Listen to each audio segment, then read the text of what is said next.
Hi, my name is JR. I'm an alumni here at Prevail.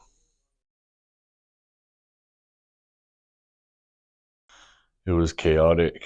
In and out of jail, spiritually sick.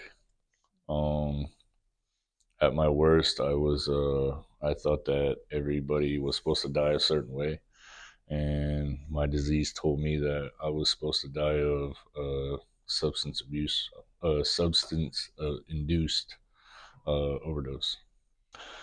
I have on my past. I have burglaries. I have criminal mischief, trespassing, um, selling drugs, being caught with drugs, a lot of violation of probations. I mean, the list goes on. From the from the first time I got locked up, it was more of a wrong place, wrong time kind of thing.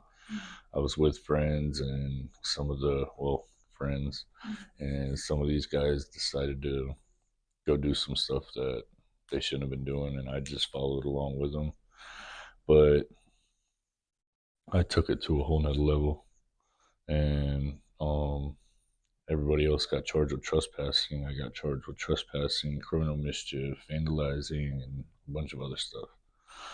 And from the time I was 18, going to jail that first time, I knew what I was to expect every time I went to jail. And sometimes it was like a break, a break from the way I was living out on the streets. It was a place where I can go lay down, where I knew I was going to have 3 meals a day, a bed to sleep in, clothes on my back, and shower. Just get uh, sick and tired of being sick and tired. So the next thing happens, and I end up in jail. And even though I'm in jail, I'm not thinking about when I'm going to get out, how I'm going to get out until I feel like I'm ready to get out. And by the time I'm getting released or going to getting out of jail, first thing on my mind is getting high, getting drunk, getting around people I really should have no business being around.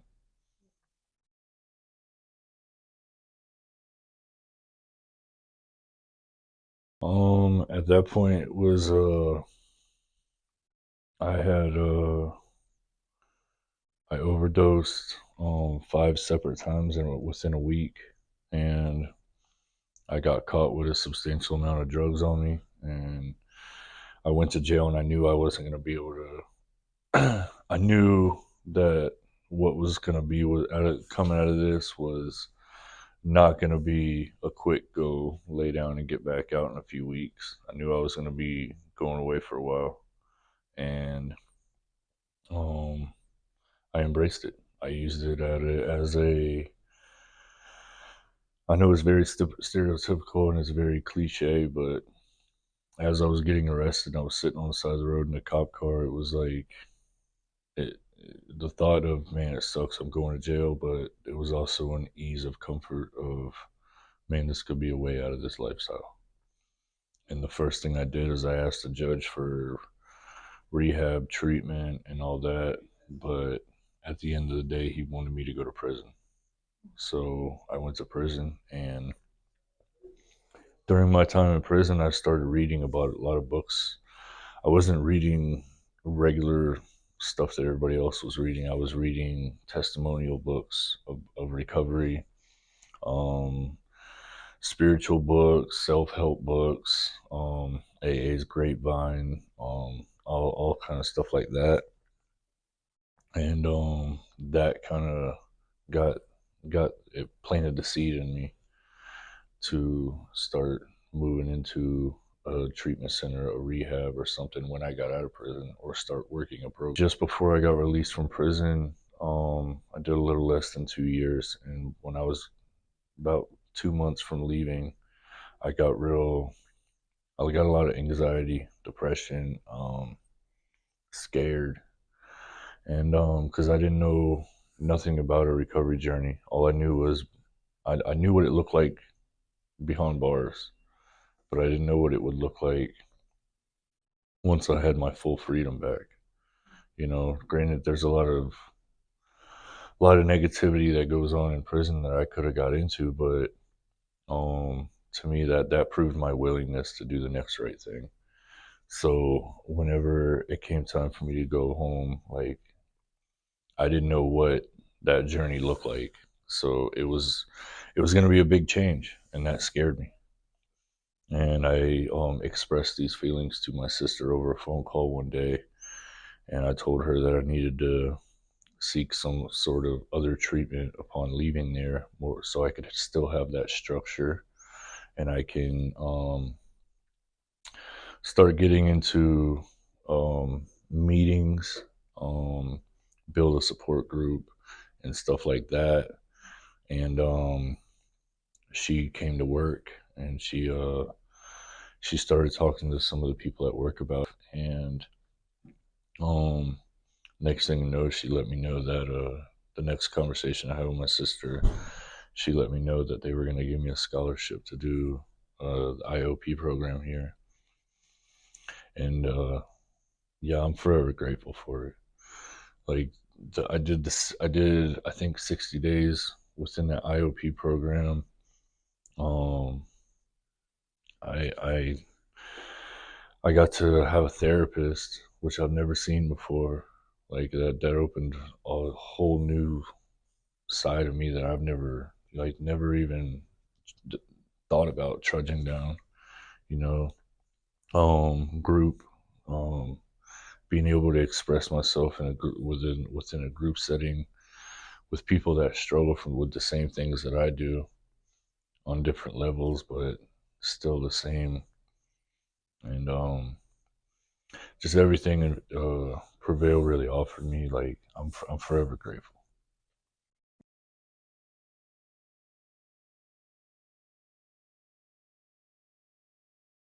So it was always, you'd always get a different small group setting each time. Each one of the therapists were different in their own way. How, like, the topics would change so much in so many different ways, because one would always be about like gratitude and this and that, and the other one would be about like serenity prayer, and each person would go around the room and share on what they thought about it and stuff like that. And it was another way to see, like, them small groups are, that was a place where I was able to get um really vulnerable, with someone other than my therapist. After completing the program, I used the tools that I learned here at Prevail, and I just continued to practice them. I moved into a halfway house setting with that still had that structure, and once I completed that, I I stuck around for another year after that. Um, I continued to do 4 or 5 meetings a week. I continue helping other people. I continue sitting with people one on one, letting them get vulnerable as I'm getting vulnerable with them. Um, and my life has changed drastically, really. Um, I'm not the same person I was when I first got here.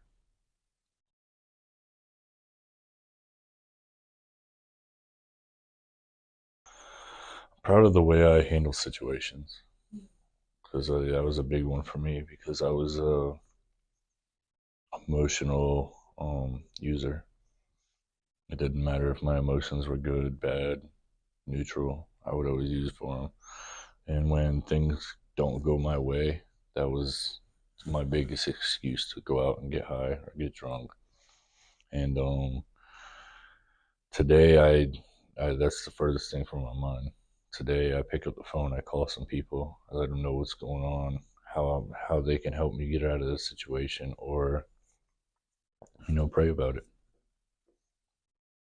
My maintaining my recovery in my daily life. I break down my routine. I wake up every morning. I get on my knees right next to my bed. I pray. I pray that God helps me stay strong, helps me to not use that day, have him remove the obsession to drink or use for the day. I get into 12-step based literature. I read a couple of paragraphs and I journal about it. And then I text a few people in my contacts list in my support group, ask them how their day is going, and send them some encouraging words. And I hit a meeting about 4 or 5 times a week, so a meeting is usually always in that. And then at the end of the day, I make sure I thank God for all the above. So after work and stuff, one of my routines now is a couple times a week after work. I'll go down and I'll sit on the pier at Pompano Beach. I'll watch the sun go down. And every Saturday morning, with my sponsor and a few other guys, we watch the sun go up, and we just think about how grateful we are for the life we're living now. Because it's amazing, like I got to live two different lives. I got to live an alcoholic, drug addict, just really chaotic life, and today I get to live a very peaceful life where I can be a maximum service to anybody I meet.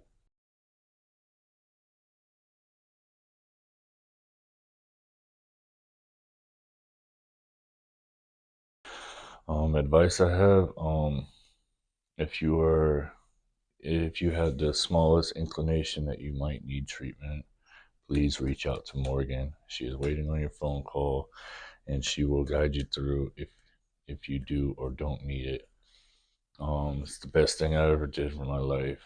I never thought that I would ever go to any kind of treatment style setting, but once I completed it, and I'm continuing it every day, it's amazing.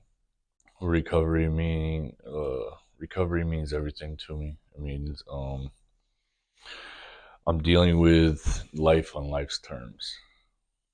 When things come up that are unexpected or things don't go my way, I know how to deal with them rather than um, getting my feelings torn up about them or going out and using about it.